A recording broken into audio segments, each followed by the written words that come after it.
Why is SpaceX about to become the most valuable company in history? And why should that make you feel like Earth just got smaller? In 2025, investors priced it around $400 billion. That was about $212 per share. Roughly $1 billion of insider stock changed hands. Remember that 400 billion number. Because the weird part is not how high it is. The weird part is how early it might be. SpaceX is not the most valuable company in history yet. The biggest public companies are still worth far more.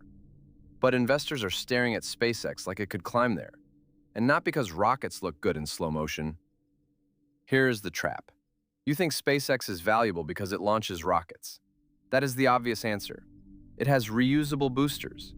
It lands fire-breathing skyscrapers on drone ships. It makes old aerospace companies look like museums with invoices. And yes, the launch business is huge. In 2024, SpaceX flew roughly 130 Falcon 9 orbital missions. That was about 84% of commercial launch activity worldwide. By 2025, it flew 165 Falcon 9 missions. That was just over half of all orbital launches on Earth. Wait, it gets more ridiculous. Those launches delivered about 2.2 million kilograms to orbit. That was roughly 85% of the world's total upmass in 2025. Remember that 85%. It comes back later. If orbit is a city, SpaceX owns most of the trucks. It owns the highway. It owns the loading dock. And sometimes it owns the cargo too. So yes, rockets matter. But here's the problem with that answer. Launch is not enough to explain $400 billion. In 2024, SpaceX was projected to make about $13.3 billion in revenue. About $5.5 billion came from launches. That is a gigantic business, but it is not a $400 billion explanation by itself.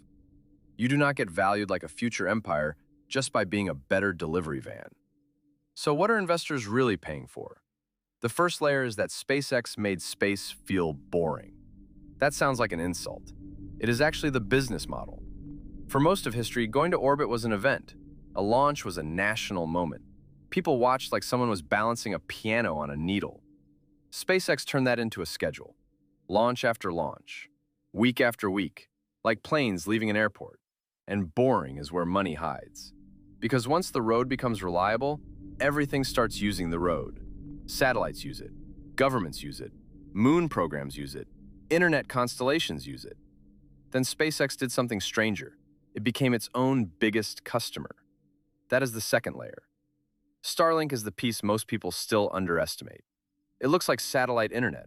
It is actually a money machine strapped to the launch machine. In 2023, Starlink had roughly 2.3 million paying customers. By the end of 2024, it had about 4.4 million. By the end of 2025, about 8.9 million.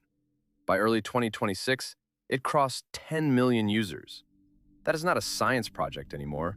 That is a global utility with antennas. Imagine selling internet to places cables hate. Ships, planes, farms, war zones, mountains, disaster areas, the middle of nowhere. Your normal internet company digs trenches. Starlink drops the sky. And the money changed fast. In 2024, Starlink brought in around $7.7 billion. In 2025, estimates put it around 11 to 12 billion. That was about 61% of SpaceX revenue. By the first quarter of 2026, it was roughly 69%. So now flip the picture. SpaceX is not a rocket company with an internet side hustle. It is becoming an internet company with its own space railroad. And that railroad is brutally important. Because every Starlink satellite needs a ride. If Starlink used someone else's rockets, the network would bleed money. But SpaceX launches its own satellites at its own pace. It is like Netflix owning the cameras, the studios, the fiber lines, and the screen in your hand. That is why the 85% number matters. SpaceX does not just compete in orbit, it controls the bottleneck that feeds orbit. But there is an even weirder layer. Starlink is profitable. The rest of SpaceX in 2025 was not expected to be. SpaceX revenue was expected to rise to about $18.7 billion in 2025. But the company was still forecast to lose around $4.9 billion overall. That sounds terrible, until you see where the fire is burning. Starlink generated about $4.42 billion of operating income in 2025. Its adjusted profit was estimated around $7.17 billion. Its EBITDA margin was around 63%. That is software company oxygen inside a hardware company body. So why does the whole company lose money? Because SpaceX is feeding the next monster, Starship. This is the third layer. Falcon 9 made orbit routine. Starlink made orbit profitable. Starship is the bet that orbit becomes cheap enough to remodel civilization. That sounds dramatic, but investors love drama when it has invoices attached. NASA's Artemis 3 agreement with SpaceX earmarks about $2.9 billion for the Starship lunar lander. That money helps fund hardware, flight tests, launch services, and integration. So Starship is not just a Mars poster. It is already tied to America's return to the moon plan. But Mars is still the giant glowing question mark. SpaceX has cited a long-term target near $100,000 per kilogram for cargo to Mars. That is about $100 million per metric ton. That number sounds absurdly expensive, and it is. But for Mars transport, it is the baseline of the business case. Here's the full answer. SpaceX could become historically valuable because it is stacking 3 businesses into one machine. First, it controls much of the world's launch capacity. Second, it uses that launch capacity to build Starlink, its own profitable global internet network. Third, it is spending that cash and valuation on Starship, which could open a much larger market for mass moving through space. It is not selling rockets. It is selling access. Access to orbit. Access to internet. Access to the moon. Maybe one day, access to Mars. That is why $400 billion does not behave like a normal valuation. It is not just pricing what SpaceX is. It is pricing what SpaceX might be allowed to become. But here's the part nobody talks about. If SpaceX wins, space gets privatized through convenience. Not with a villain speech, not with a flag being ripped down, just because everyone needs the cheapest ride. A university wants a satellite launched. A military wants communications.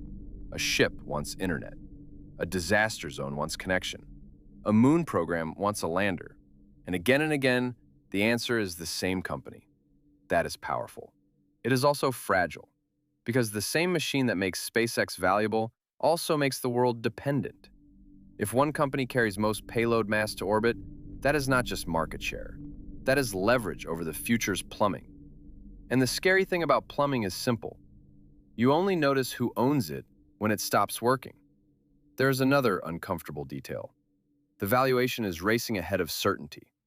Starlink is growing fast, but growth gets harder as easy customers run out. Falcon 9 is dominant, but dominance invites politics, competition, and regulation. Starship could change everything, but it still has to prove it can work at the scale the dream requires. So SpaceX is being valued like a bridge to the future, but the bridge is still under construction, and you are already standing on it. That is why this company feels different. It is not just building things above you, it is building dependencies around you. Your internet, your maps, your weather, your wars, your moon missions, your emergency signals. More of them could pass through the same narrow gate, a gate with rocket exhaust around it. So the question is not really why SpaceX is worth $400 billion. The question is, what happens if that turns out to be cheap?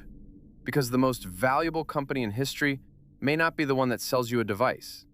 It may be the one that sells humanity the exit. And that connects to something even stranger. Why does every plan to save Earth eventually involve leaving it? If this scratched the right part of your brain, subscribe to Mind Itch. A new question every single day.